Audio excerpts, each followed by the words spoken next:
जय मूल निवासी सभी साथियों को। पहले तो मैं आप सभी तमाम लोगों को तहे दिल से धन्यवाद देना चाहूँगा, क्योंकि जिस तरह से मौसम ने आज करवट लिया था, बारिश होने लगा, उसके बावजूद आज आप सभी लोग यहाँ आए हैं।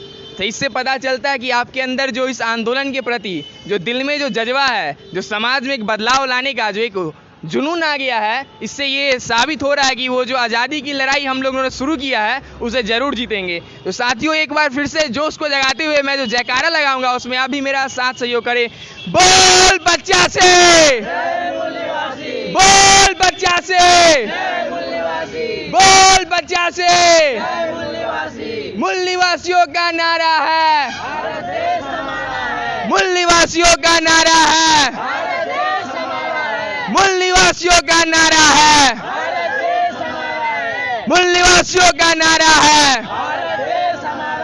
बोल बच्चा से, बोल बच्चा से। अब लग रहा है कि आप सबों के अंदर फिर से वो नई जोश और क्रांति आ गई है।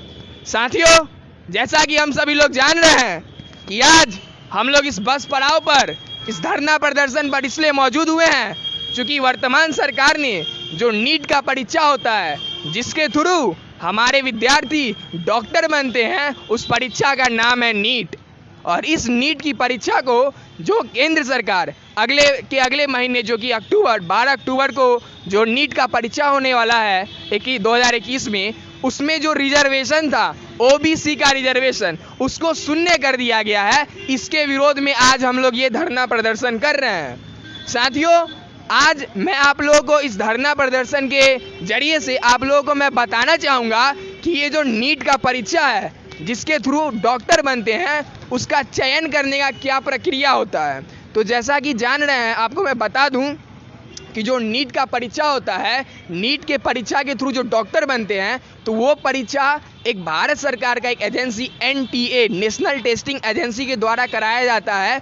और नीट का जो टोटल सीट होता है, उसमें से 2 कैटेगरी बनता है, एक 85% का बनता है और एक 15% का बनता है। तो हमारा विरोध जो है उस 15% में, जो कि ऑल इंडिया कोटा होता है, उसमें रिजर्वेशन नहीं लागू किया गया, उसी के विरोध में है। तो मैं आप लोगों को पहले बताना चाहूँगा कि रिजर्वेशन आखिर नीट एग्ज़ाम में किस तरह से दिया जाता है। तो दोस्तों, मैं आप लोगों को पहले आंकड़ा के लिए बता दूँ कि जो नीट का परीक्षा होता है, उसमें ऑल ओवर इंडिया में जो टोटल सीट होते हैं, या जो 2021 में जो एग्ज़ाम होने वाला है, उसका टोटल सीट जो है वो है 76,928 सीट। यानी कि 2021 12 अक्टूबर को जो परीक्षा होने जा रहा है, उसमें टोटल सीट है 76,928। और इसमें जो टोटल कॉलेज जो इस एग्ज़ाम में भाग ले रहे हैं, यानी कि इस एग्ज़ाम के बाद जो कॉलेज में बच्चे जाएंगे, उसका कुल संख्या है 532। और इसमें से जो सरकारी कॉलेजेस हैं, उनका संख्या है 272, और जो प्राइवेट कॉलेज है उनका संख्या है 260। तो दोस्तों, तो हमारा जो बात है कि आखिर ऑल इंडिया कोटा किस तरह दिया जाता है, तो मैं आपको एग्जाम्पल के तौर पे बताना चाहूँगा कि सपोज आप मान लीजिए इस बार का जो परीक्षा, उसमें 10,000 सीट का नियुक्ति किया, 10,000 सीट का वैकेंसी है। तो जो परीक्षा होगा उसका पहले 15% और 85% किया जाएगा, जिसमें से 85% जो होगा वो स्टेट के अंदर आएगा। जैसे 10,000 सीट का एग्ज़ाम हो रहा है, तो उसका जो 85% जो सीट होगा 50, उसका जो पानी पीजिएगा थोड़ा सा, धीरे से बोलिए, आराम से बोलो।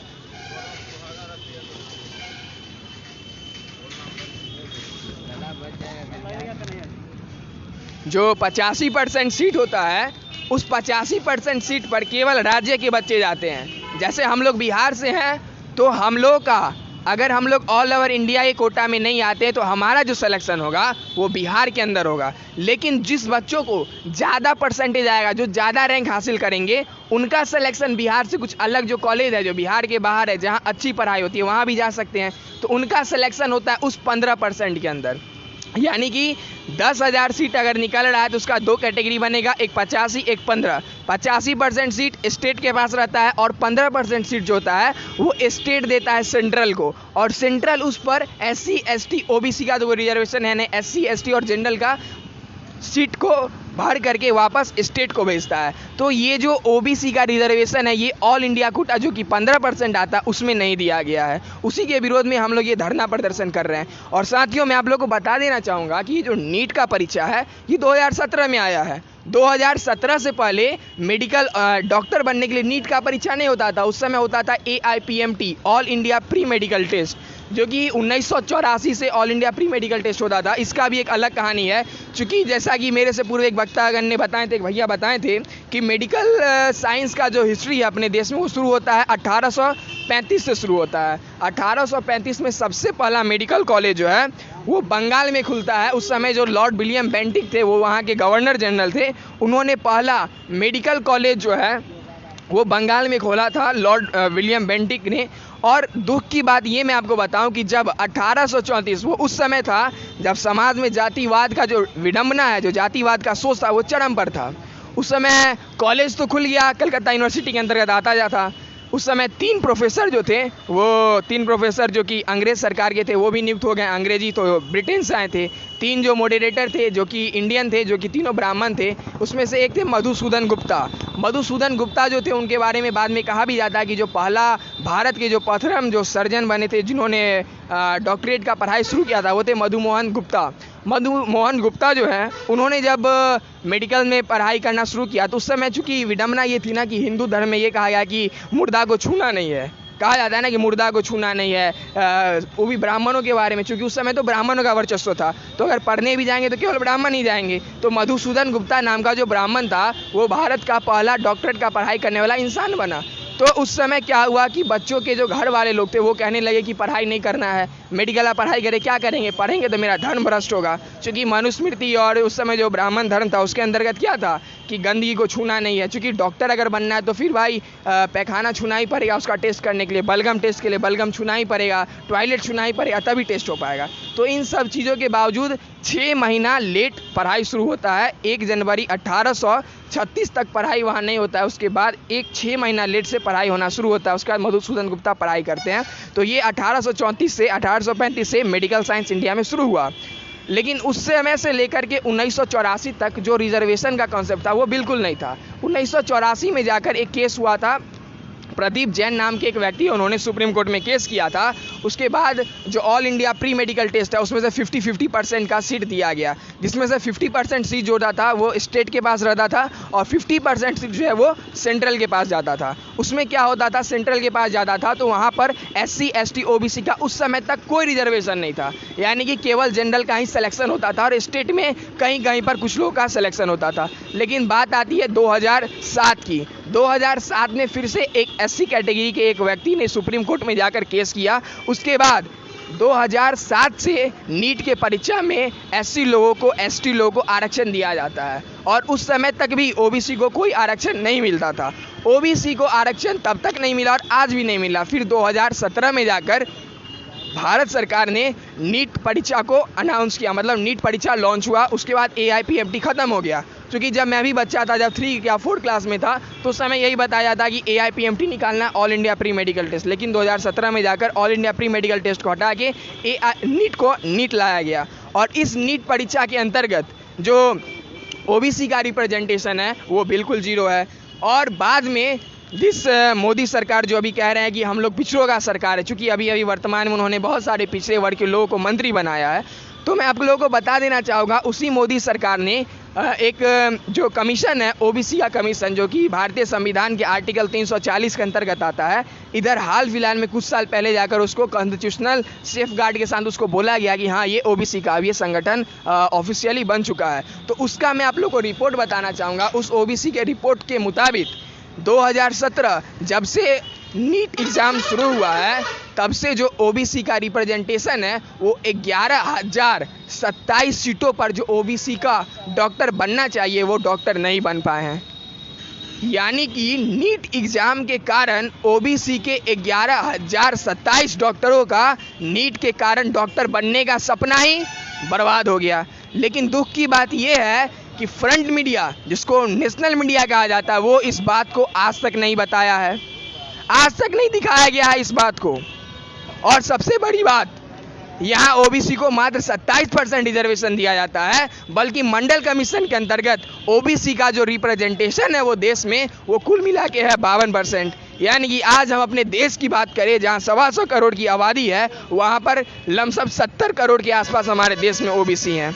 इसके बावजूद ओबीसी का रिप्रेजेंटेशन आज देश के तमाम जगहों पर 0 के बराबर है। अगर मैं आप लोगों से बात करूँ सेंट्रल यूनिवर्सिटीज़ में ओबीसी के प्रोफेसर्स की, तो ओबीसी के जो प्रोफेसर्स हैं वो 2019 तक सेंट्रल यूनिवर्सिटीज़ में 0 थे, एक भी नहीं थे। उसके बाद जब 13 पॉइंट रोस्टर लागू होना शुरू हुआ था तो उसके खिलाफ दिल्ली जैसे बड़े बड़े शहरों में उसके खिलाफ में जब विरोध शुरू हुआ तो 1 जनवरी 2020 का ये सरकारी रिपोर्ट है, उसके आधार पर सेंट्रल यूनिवर्सिटीज़ में जो प्रोफेसर्स का ओबीसी का जो जनसंख्या है वो बढ़कर 9 हुआ। 2020 तक ओबीसी का जो प्रोफेसर्स है वो केवल 9 है। साथियों, ये जो पूरा का पूरा व्यवस्था को खत्म करने की प्रयास की जा रही है, स्पेशली ओबीसी के साथ, क्योंकि ओबीसी का जो जनसंख्या वो देश में वो है सबसे ज़्यादा 52%, लेकिन रिप्रेजेंटेशन की जब बात आती है तो उन्हें कितना है, 27% भी नहीं है। अगर मैं आप लोगों को बताऊं कि भारत सरकार के अंतर्गत जो भारत सरकार का जो 4 अहम लोकतंत्र का जो 4 पिलर होता है ना, कार्यपालिका, विधायिका, न्यायपालिका और मीडिया, इस चारों के चारों पिलरों पर अगर आप गौर से देखें ना तो आपको लगेगा ही नहीं कि लोकतंत्र है, यहाँ तो ब्राह्मण तंत्र स्थापित हो गया है। अगर मैं बात करूँ आप लोगों को कार्यपालिका, जिसके अंतर्गत हमारे देश के डीएम आते हैं, एसपी आते हैं, जितने भी ए ग्रेड ऑफिसर्स आते हैं, उनका जो सबसे बड़ा जो ऑफिसर होता है वो होता है सेक्रेटरी, और सेक्रेटरियों की संख्या जो है वो देश में 89 है, 89। और उस 89 में से मैं आप लोग को बता दूं, एससी के जो सेक्रेटरी है वो मात्र 1 है। ओबीसी के जो सेक्रेटरी हैं, ओबीसी छोड़िए, पहले एसटी बताते हैं, एसटी के मात्र 2 हैं। लेकिन ओबीसी जिनके बारे में कहा जाता है कि वो देश में सबसे ज़्यादा है, उनका रिप्रेजेंटेशन 0 है, 0, एक भी नहीं है। वहाँ ओबीसी के सेक्रेटरी आज तक नहीं बने हैं। यानी कि 89 में से एससी एसटी के ही मात्र 3 है, ओबीसी के एक भी नहीं है। यानी कि 86 के 86 सीटों पर केवल जनरल कैटेगरी के लोग का वर्चस्व है। और केवल मैं ब्राह्मणों के बारे में बताऊं तो 76% ब्राह्मण जो है वो केवल एग्जीक्यूटिव पर उनका वर्चस्व है, केवल ब्राह्मण, मैं भूमिहार की बात नहीं कर रहा, केवल ब्राह्मणों का वर्चस्व एग्जीक्यूटिव पर 76% है, केवल ब्राह्मणों का। और दूसरा जो पिलर है वो जुडिशियरी में बताऊँ, जुडिशियरी जिसमें कहा जाता है कि कोई वहाँ रिजर्वेशन नहीं है, मैं उसके बारे में आप लोग को बता दूँ। वहाँ कॉलेजियम सिस्टम से जजों की नियुक्ति होती है, और कॉलेजियम सिस्टम में कोई एग्ज़ाम नहीं होता है। जैसे अगर मैं जज बन गया वहाँ तो वहाँ वंशवाद चलता है। और ये द क्विंट नाम का जो अखबार है, द वायर नाम का अखबार है, उसका भी ये ऑफिशियल रिपोर्ट है कि इंडियन जुडिशियरी में, यानी कि भारतीय न्याय व्यवस्था में, हर पहला व्यक्ति और तीसरा व्यक्ति जो है वो आपस में सगा संबंधी है। इसका मतलब क्या हुआ? इसका मतलब हुआ कि अगर मैं इंडियन जुडिशियरी में चला गया तो मैं अपने बाद अपना बेटा, अपना भतीजा, अपना नाती, अपना पोता को इंडियन जुडिशियरी में खींच ले रहा हूँ। तो इस कारण से इंडियन जुडिशियरी में हमारे ओबीसी, एससी और एसटी के जो रिप्रेजेंटेशन है वो 0 के बराबर है, 0। ओबीसी, एससी, एसटी का जो रिप्रेजेंटेशन है वो केवल और केवल मात्र 1% है। और साथियों, अगर मैं बात करूं मीडिया की, तो ये मीडिया के ऊपर आप लोग बीबीसी का नाम सुने होंगे, क्योंकि जब टीवी नहीं आया था तब लोग बीबीसी न्यूज़ रेडियो पर सुना करते थे। उस बीबीसी न्यूज़ का ये रिपोर्ट है कि इंडियन मीडिया का जो हाल है उसमें आज जो एससी, एसटी, ओबीसी के एंकर जो है, एंकर जो आप लोग प्राइम टाइम में जो शो देखते होंगे 9 बजे, उसमें आज तक एससी, एसटी, ओबीसी के एक भी एंकर नहीं बन पाए। जो नेशनल मीडिया की मैं बात कर रहा हूँ, जिसको पूरा भारत देखता है, जैसे जी न्यूज़ हो गया, एनडीटीवी हो गया, एबीपी न्यूज़ हो गया, और जो स्टार न्यूज़, इस तरह के जितने न्यूज़ हैं उसके एंकर आज तक कोई नहीं बने। ये मेरा रिपोर्ट नहीं है, ये मैं बीबीसी जो न्यूज़ है जो लंदन का है, उसका ये पिछले साल का ये रिपोर्ट है। और इससे पहले भी जो मैंने रिपोर्ट दिया था आप लोग को एग्जीक्यूटिव के बारे में, वो मेरा रिपोर्ट नहीं था, वो भारत सरकार का ही रिपोर्ट है, जो कि 2020 में राज्यसभा में पारित किया गया इस ऑफिशियल डेटा को। तो साथियों, ये जो बात है, बहुत सारी बातें हैं, बहुत सारी बात एक ही बारे में नहीं बताई जा सकती है।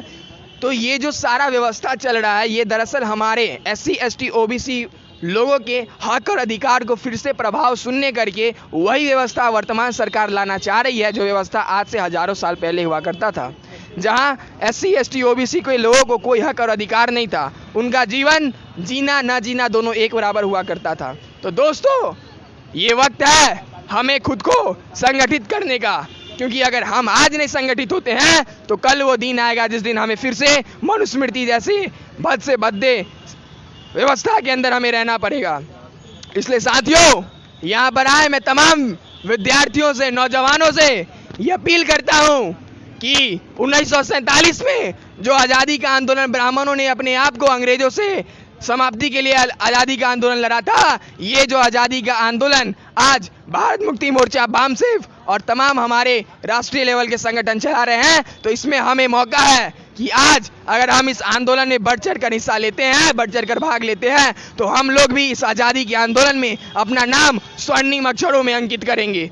तो साथियों, मैं आप लोगों से अपील करता हूँ कि राष्ट्रीय पिछड़ा वर्ग मोर्चा का जो बैनर तले जो हमारा नेक्स्ट आंदोलन होने जा रहा है, जो नीट में आरक्षण के लिए होने वाला है, वो है 3 अगस्त को। तो यहाँ पर उपस्थित और मुझे ऑनलाइन देख रहे तमाम साथियों से मेरा अनुरोध है कि 3 अगस्त 2021 को जो हमारा जिला स्तरीय रैली है, उसमें आप सभी लोग सहभाग ले, आप सभी लोग इसमें जरूर आए, क्योंकि हमारा जो आवाज है उसे नेशनल मीडिया नहीं दिखा रहा है, न दिखाएगा। इसलिए हमें अपने मुंह को ही आकाशवाणी बनाना होगा और अपने जगह जगह, अपने घर में, अपने मोहल्ले में, अपने गांव में इस बात को पहुंचाना होगा। अतः एक बार फिर मैं आप लोगों से यही अपील करना चाहूंगा कि 3 अगस्त 2021 को जिला स्तरीय रैली में आप सभी लोग आएं और इस आंदोलन को सफल बनाएं। बस इतना ही कहते हुए आप सभी लोगों ने मुझे सुना, इसके लिए आभार, धन्यवाद। बोल बच्चा से, बोल बच्चा से, धन्यवाद। जय भारत, जय संविधान। बहुत बहुत धन्यवाद अंकित राज जी, जो ने अपनी बात को विस्तार पूर्वक जो बताए, इसके लिए बहुत बहुत धन्यवाद।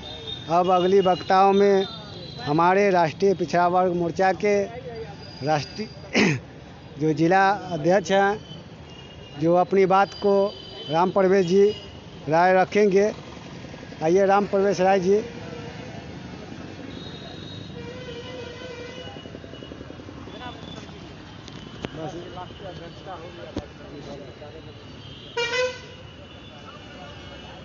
हमारे